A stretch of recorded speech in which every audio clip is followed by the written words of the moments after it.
Our voices from the 50s, the 60s, the 70s, and the 80s. Hear them now. What's new? What's hot? What's shot? I need more. What's new? The new generation. What's shot? I need more. New Generation Radio with Kendall Moore. WVON AM 1690. Let's talk about it. Come on. New Generation.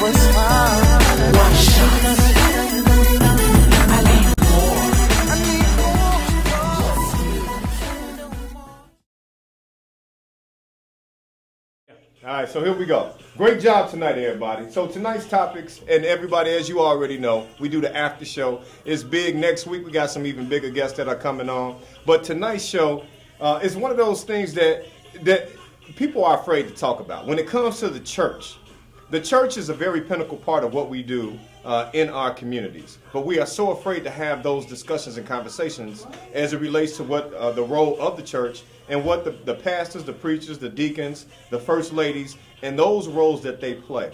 The discussion really didn't get into what I really wanted it to get into, and so we're going to use today's roundtable discussion to really open up that conversation. Now, you don't talk about the pastors and the preachers and what they're doing. And many of them are out here doing the most damage to us. The church runs through the black community. It runs through the black community. So I'll be damned if I ain't going to open my mouth and tell you that, no, dude ain't where it is. Tonight I started the conversation about the churches, and I really was not able to really get into that conversation. In radio, you don't talk about certain people, or what they do is they ostracize you. For those who don't know what that word means that they put a black label on you saying, well, we're not going to support Kendall anymore because he's talking about the church. But if you are ever worried about something like that, you don't need to be doing the job that you are doing. Because when you crack the mic and you are giving out information that needs to be given out, that's your duty, that's your responsibility. I promise y'all that. If y'all don't have that in y'all heart, y'all don't need to be doing what y'all doing. And I went to a lot of different churches. From what I've realized is it's a power thing. You know, like you want to have so many people follow you and be under you and everything. And to me, you know, it's how many people, Twitter, how many followers can you get in this church? And a lot of people, a lot of women, like he said, we're single mothers. So the first thing they say is, make sure you raise your child in a church. It would be just hard for me to believe. Like, not saying that it's not true, but it would really just be hard for me to believe because, like, I know him. So that's why I feel a lot of people do protect him because it's like, dang, I know this man. You know, like some things you can't just say about your mother. You know your mother, you know what she would and won't do. Some things you can't tell me my mother did because I know this woman. I know she won't do it. So, like, that's why I feel a lot of people would protect him. Because it's just, like, too hard to believe. Unless you see it, you, like, won't believe it. And you bring up a point about your mom. Like, can't nobody say nothing bad about my mom. No. Even though I know my mom used to be on some bullshit. Yeah. Right. I know she was on something. But now I can, you know, make my own. But does it make it right, though? Because does it make it right? Hell no. Because that's mama. Or does it make it right because that's pastor, though? Does it make it right that's Kendall? Does it make it right because that's Fred or that's Farouk? No, right is right. And wrong is wrong. It ain't no, we don't choose and pick when right is right and when wrong is wrong. When you have been violated, you've been violated. I don't care if that's mama boyfriend. I don't care if that's daddy's girlfriend.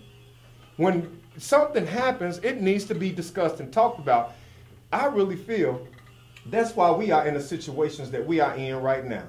Our parents were not truthful to us. They didn't tell us what they really needed to tell us. That the civil rights movement didn't do anything for us except help affirmative action come into play.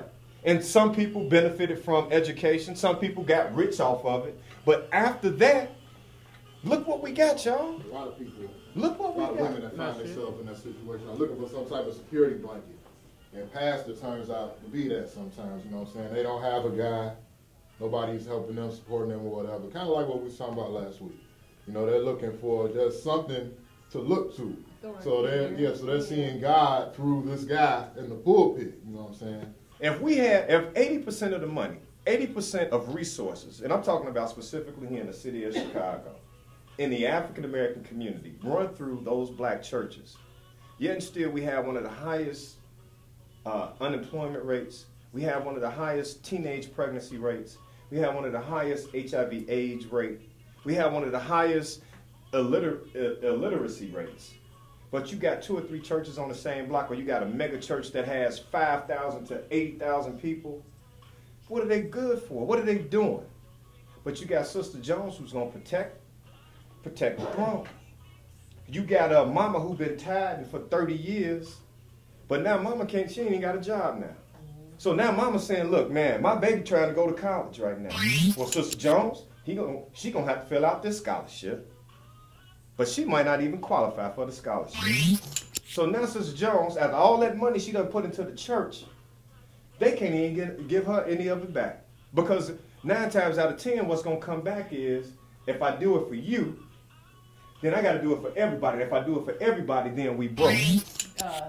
Standing still in a sense, waiting for this blessing. Your ability is to go get that blessing. Back to what I was saying, when I heard her say that earlier, we had a discussion while the show was going on, simply because the Bible says faith without works is dead.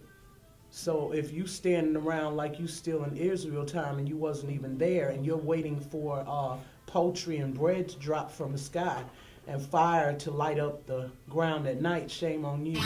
I don't look at the church like, this is a part of my parenting.